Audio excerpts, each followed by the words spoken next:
Aloha and happy winter solstice. So this is volume 3 of my Middlewick experience.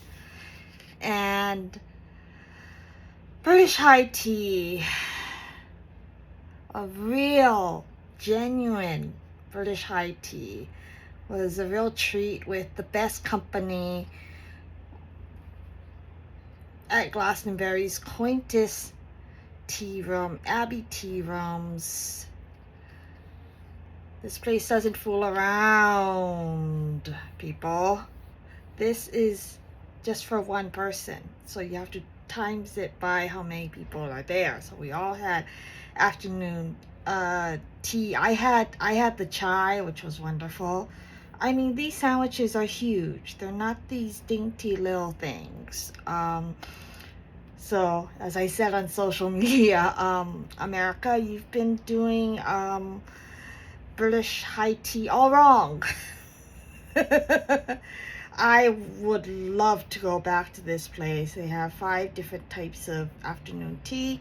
Their celebration tea actually sounds delicious. Oh, and plus we also had desserts. Really rich chocolates and stuff. Oh God. Okay, then after that I got crazy idea in my head. Okay, and I encountered some very silly and curious llamas next door at Paddington Farms. I still think llamas are like the freakiest animals there are. Sorry. Yeah, so I got this idea. This is the Middlewick sheep, and that's Litor. So I walked up to the tour by myself. And my camera, it was cold, but not that cold, but I swear my phone, my camera is acclimated to paradise, and so I got this kind of cool but kind of mysterious like haze in most of my pictures. But I made it up to the door in my Heart of the Tribe tour shirt. Yeah, this Heart of the Tribe art gallery in Glastonbury is actually very nice, but it also sells tour merchandise, which you'll see people wearing around town. So some good selfies up there at the top, and just some different pictures at different times of day from the top. And then when we went up there with the Rosies, we met this nice guy, Wix, who does drone photography of the tour, and then of the surrounding, Glastonbury village and stuff. He was actually very interesting, very friendly.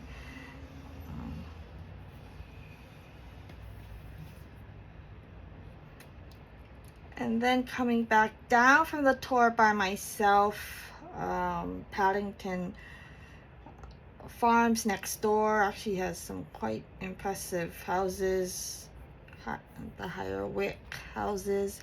And then these are the horses. They're like Clydesdales. They're huge at Middlewick Farm. And this horse is the black one. And I mean, they're just so majestic and so beautiful, and I kind of got to pet him. Very gentle work horses. And then the sheep, my new fascination with sheep. So every morning I'd go out and say hello, and I attempted to pet one. I did not get electrocuted, so that's a good thing.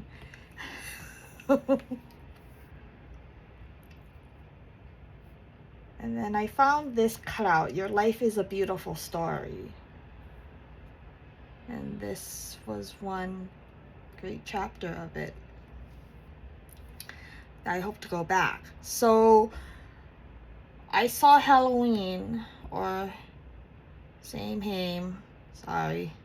I know I'm botching that.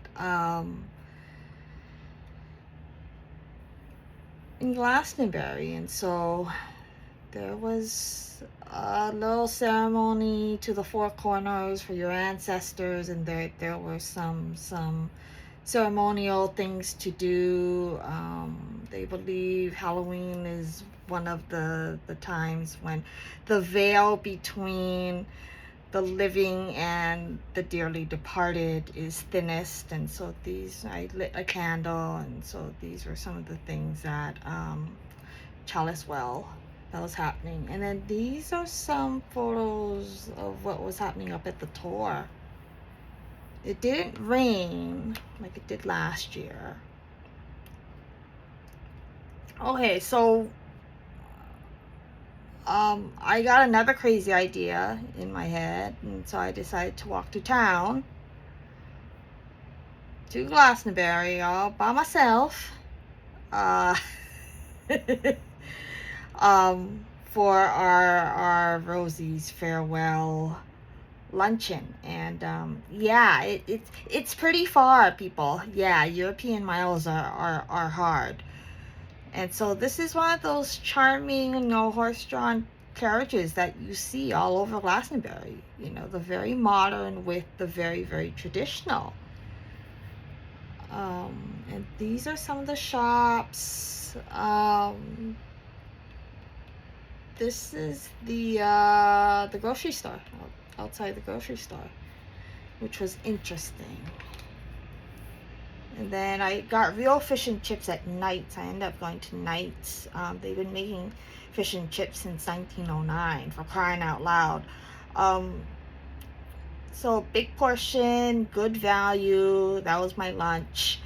And then White Spring Cave, which appeared alongside the Chalice Well Red Spring,